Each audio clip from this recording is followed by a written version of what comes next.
पावसाळ्याच्या दिवसामध्ये ना कितीही घर स्वच्छ करा, शेवटी ना ते असं सगळीकडे असं काळपटलेलं वगैरे दिसतं. तर माझंही असंच झालेलं आहे. तर गणपतीला 5 दिवस मी आईकडे सासरी वगैरे जाऊन आली. त्यानंतर आल्यावर ना घरातला पसारा बघून तर मला नकोसच झालेलं होतं. त्यानंतर म्हटलं आता क्लिनिंगला करायलाच हवं, सुरुवातच व्हायला हवी. म्हणून मग आज क्लासहून आल्यानंतर लगेचच क्लिनिंग करायला घेतलेलं आहे.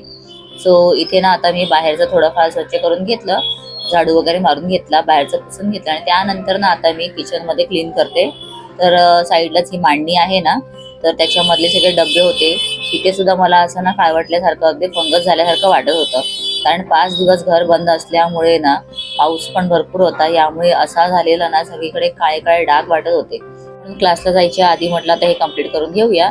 तर 2 बॅचेस माझे असतात ना, सकाळचा एक असतो 9 ते 11चा आणि दुपारी 3 ते नंतर मग 5:30-6, कधी 7 पण वाजतात, कधी 6:30 होतात. तर असा दिवसभर माझा क्लास चालूच असतो. तर त्याच्या दरम्यान ना हा वेळ मला मिळतो, ज्याच्यामध्ये मी माझी घरातली भरपूर कामं आवरून घेते.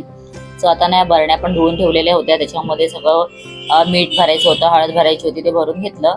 आता पुढचं सगळं झालेलं होतं किचनमधलं, तर म्हटलं चला आता इथे पण थोडं करूया.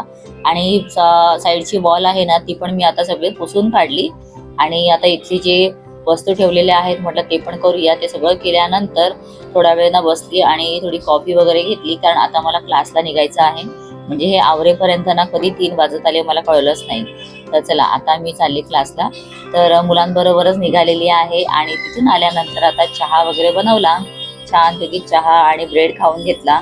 आणि येताना आणलेल्या भाज्या ज्या आहेत ना, त्या आता मला निवडायला घ्यायच्या होत्या. कारण कसं उद्या सकाळी पुन्हा डबा करायचा असतो, तर त्याचं प्रिपरेशन रात्रीच व्हायला हवं. म्हणून आता ते सगळं क्लीन केलं आणि हो, झोपायच्या आधी ना रात्री सकाळच्या डब्याला लागणारं जे मिरचीचं वाटण होतं ते पण करून घेतलं. म्हणजे सकाळी घाई होत नाही. कांदा वगैरे सगळं बाहेर काढून घेतलं आणि गवारीची भाजी करायची आहे, म्हणून गवार पण बाहेरच ठेवली आहे. तर पहा, अशा प्रकारे माझं रात्री झोपायच्या आधी मी सगळं सकाळच्या डब्याचं प्रिपरेशन केलं. त्याला 5:30 वाजता उठावं लागतं आणि 6:15च्या आधीच ना डब्बा रेडी असायला पाहिजे, नाहीतर मग माझा लेक डबा घेऊन जात नाही. तर चला आता मी जाते झोपायला.